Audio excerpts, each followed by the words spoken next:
On February the 24th, when the Russian invasion started, when the war started, I decided to move to the town of Nemishaieve to my parents. This village, it's an amalgamated community which consists of several villages. It's like 10 kilometers away from Bucha on one side or 13 kilometers from Borodyanka on the other side. So we were in the epicenter of the fight. We did not have any access or any protection. There were territorial defense troops, but they almost didn't have arms, and there were not many of them, so they couldn't really protect us. So we were in the situation that our village is either destroyed if we resist, or we become the rear for the Russian troops. Initially, first, somehow we tried to help each other in the village. So on the 26th, I think, we have organized the HQ, the volunteer HQ, and we were supporting the community with whatever we could. Because on day 3, there was no power, so no pumps, no water, the stores were closed, so no pharmacies, no medicines. So in this HQ we decided that we will take care of mothers with children, we'll find some baby food, some medicines, and we'll also help the neighboring villages. If there are injured people, we try to send whatever we could to Bucha, also to Vorzel and to Borodyanka, because there were a lot of injured people there. But, well, almost immediately all the roads were closed, were blocked. The Russian military were somehow everywhere, and on March 3 we've had our own casualties. Also, so it happened that in the village of Nemishaieve we have a hospital, but we didn't have an OR, we didn't have a surgical department there. It's a very small hospital, and it couldn't take care. They didn't even have the expendables, the surgical kit, or they didn't have the sutures or hemostatics, nothing. So when the first injured person started coming in, well, we had an anesthetist, and we had a veterinarian. So these two guys just were putting regular nylon thread on the wounds. They just soaked this nylon thread in alcohol. That was it. So this HQ we've organized, it was in the community hall. We've essentially turned this community hall into both the OR, the clinic, the dispensation point where we were providing whatever food we had left. We managed to get some stock of medicines, and then we started calling other people who were like the owners of pharmacies, and we asked to get at least some narcotics because our anesthetist tried to provide at least some analgesia to these patients. I can give you a bright example. We had a very injured person because when the Russian military were on the street, he just opened the door to his yard, letting other people in. And a Russian tank opened fire. So essentially the guy had all his body in shrapnel wounds. Luckily, he stayed alive. Like the vital organs or arteries were not cut, and the person lost a lot of blood but still was alive. So I think on March 3rd we've seen the first convoy of Russian equipment. You mean Russian equipment? Yes, I mean Russian equipment. unfortunately, in the Nemishaieve, in the 2 weeks of, in the first two weeks of the war, we didn't see Ukrainian equipment. Ukrainian troops were were elsewhere. The villages of Borodyanka was bombed, and Bucha was already occupied by the Russians. So first convoy was about 40 vehicles long. So this community hall was in the center. It's like a big white building with a flag of Ukraine on top. And it was on the street, well, which saw all the equipment. There was a railroad crossing nearby, and it was important for the Russians to overtake this railroad crossing. I don't know why they never did anything there. So the first convoy came in. So only 7 persons have left in this HQ, in the community hall, and the wounded and the injured person. And we couldn't leave while we had these injured persons there, and the stock of food and the stock of medicines we managed to collect in the first week. So we couldn't leave it. So just 7 persons. We've stayed there, and we were waiting for the moment when we are killed. Why? Because, well, it was a noticeable building, and the tank just came to the door of this community hall and started opening fire to just intimidate people around that. Well, but there were no people in the street, and nobody could resist. So people were, if they were coming up to the street, they were killed, simply because the Russians wanted so.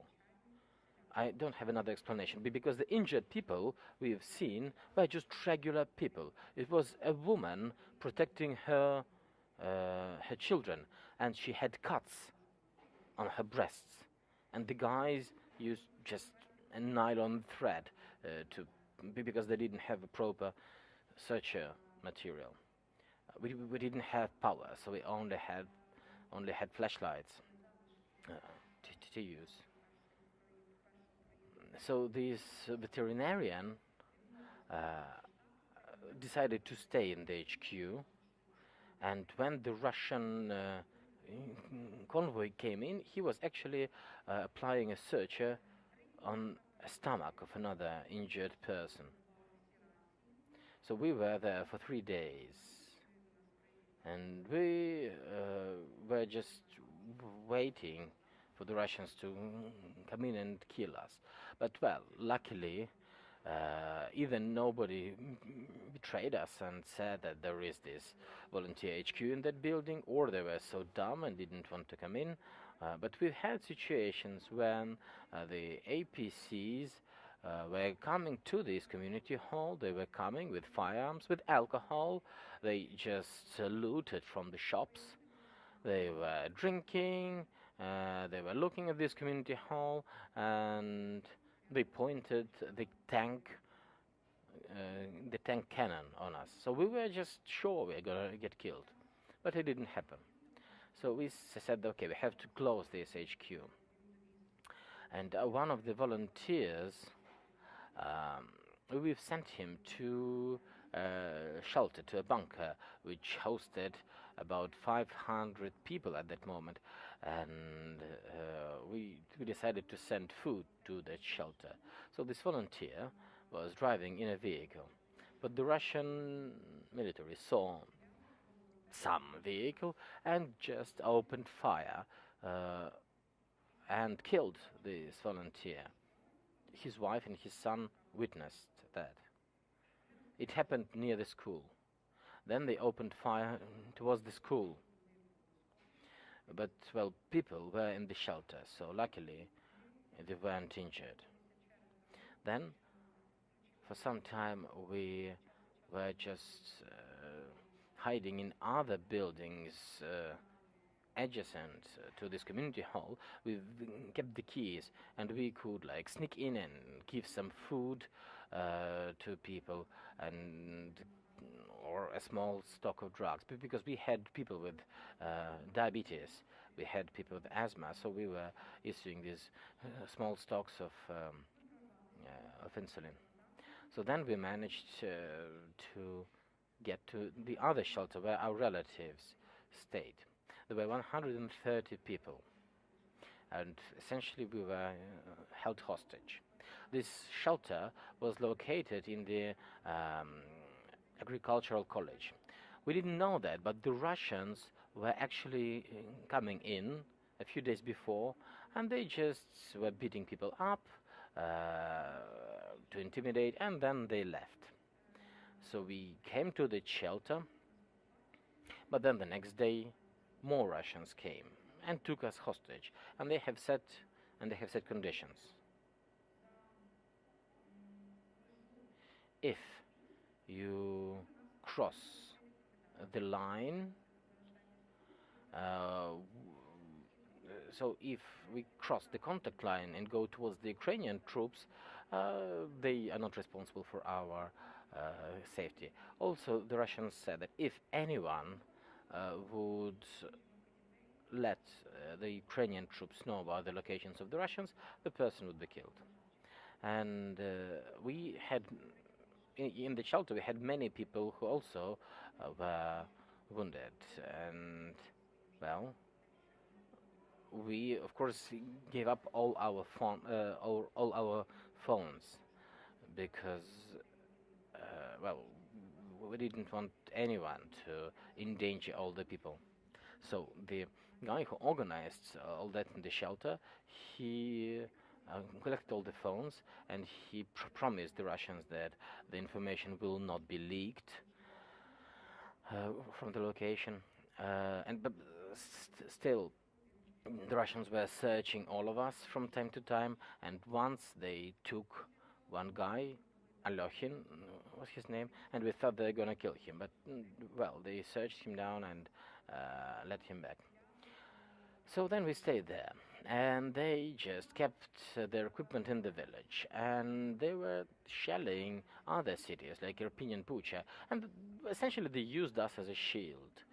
We've had a small window, and we could take a pic from the shelter, and we saw that the Russian equipment was just next door to this college.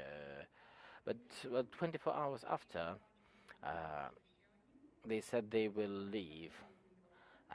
But then in 2 hours more Russian troops came. And, well, they acted even crazier than the previous batch. Next morning, there were 8 of us. We decided to move to the other side of the village because, well, there were many people in the shelter, and we thought it's dangerous. If the Russians are acting crazy, then they could kill us all. So we managed to get to the other side of the village. We've always had wide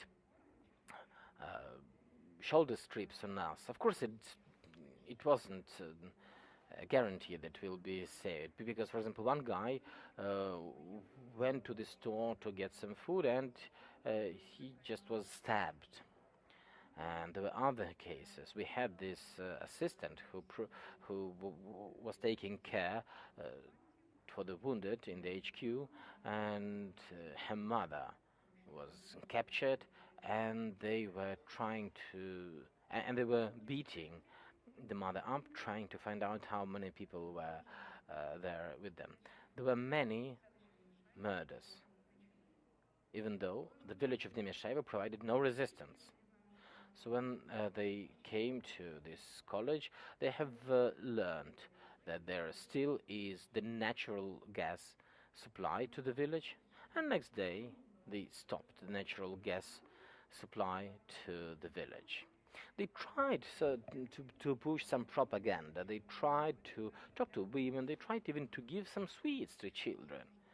And we didn't talk to them, or when we tried to talk, we used only Ukrainian. We spoke only Ukrainian because it helped, like, it was our form of the riot, Anastasiia. So you're describing the terror against civilian, peaceful population. So do you understand what was their purpose? Yes, they said that their main objective is Kyiv, that they want to kill our clown, end of quote, and they want to put their own leader on top of Ukraine. And they said that they were saving us, and the only evacuation corridor they can provide would be towards Belarus. Well, but why were they, for example, cutting the natural gas supply, or why were they killing people trying to find food? I think they wanted to create the humanitarian catastrophe to somehow break the people's to break the spirit of the people, because we were not collaborating. And I know that the local territorial defense guys were trying to kind of kill some Russians around the town. But we asked them not to kill the Russians because we were afraid that whatever happened to Borodyanka would happen to us. Because in Borodyanka, people just took Molotov cocktails and tried resisting, and the Russians just razed the whole city down, the whole city of Borodyanka. Our guys, they only had some hunting rifles, and, well, if they started opening fire, they would just probably kill us all. So what you're describing looks like war crimes. Do you think there is a way to hold these people accountable? The convoy which stayed in our town, they left to Gostomel, and as far as I know, they were destroyed. Well, the court, The Hague, that would be the only humane way for us if we want to stay humans. If we want to not be like them, that would be the only way to punish them for their deeds. So, this collective image of the Russian invaders, how can you describe it? How can I put it? We didn't see them much in the first days, because we just stayed in the HQ. In the first days we just tried to avoid contact. But the direct contact we've had, well, it looked like, it might sound surprising, they looked like these kind abusers. They wanted to project the image that they are helping us, they are good. But you know, it's so weird. At the same time, they tried to explain that if you do anything wrong, you will be killed. So it's like a weird story when they say when they said that they're our savior, but if you don't want that, you'll be killed. How did you escape and got to Lviv? When we went to the other side of the village, we stayed with the relatives of one of our volunteers, Maria. We have learned that an official evacuation corridor would be open from Vorzel.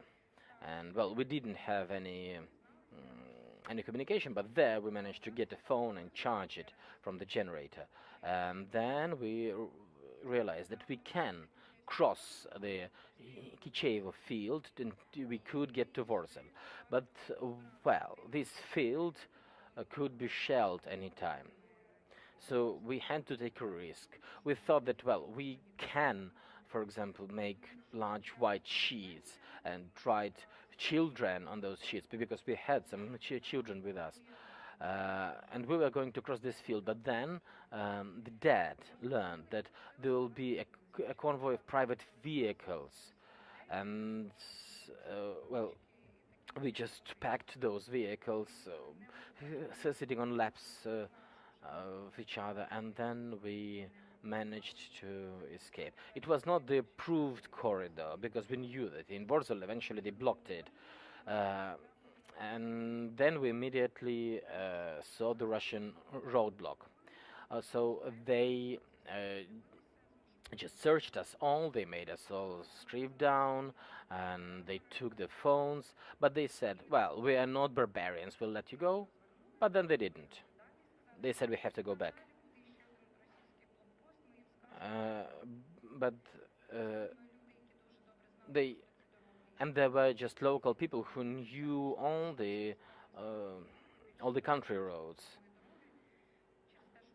because originally we didn't know the route, and also the driver, well, he couldn't see well. I mean, well, he could drive, but he asked a girl next to the driver to watch carefully for landmines or booby traps, and we did see some booby traps, so we tried to drive carefully not to enter the booby traps. And then we managed to go around these country roads, and we have encountered the second roadblock. So they just pointed guns on us, and we were just waiting if they opened fire or not. They didn't. So very slowly we crossed the roadblock. We went on further, and then we got to the first Ukrainian roadblock. And then, of course, we were happy to see our guys. And there was also this message that the green corridors would be open and there would be a ceasefire. But there was no ceasefire while we were driving. We saw villages burning. We saw shelling. We saw just vehicles being shot at, and these vehicles had children signs on them. And we knew for sure that the private vehicles convoy ahead of us was shot at.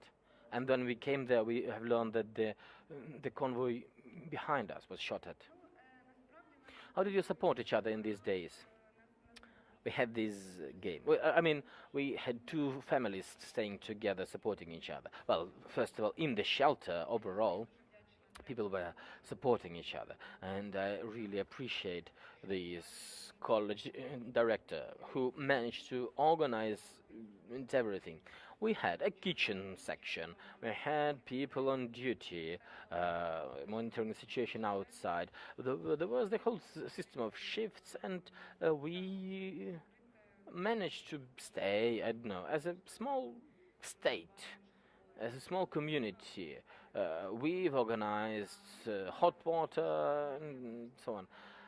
And amongst that, we had these two families, so we just played cards. Or when we had some light, we had found some candles, we were reading books. And there were also children. One of the girls, she knew many poems of Taras Shevchenko by heart. So she was just reciting poetry. And we were trying to play with the children, because it was very difficult for children. Sometimes they went hysterical. They just had these tantrums that they want to come out and play outside. And well, we tried to help each other. Of course, initially, when we were in this volunteer HQ, we tried to help each other with food and medicines. When we couldn't, we just wanted to stay strong. Thank you. Anastasiia Pustovit, the Ukrainian actress who spent 2 weeks in the village of Nemishaieve. Now she's here in Lviv in relative safety.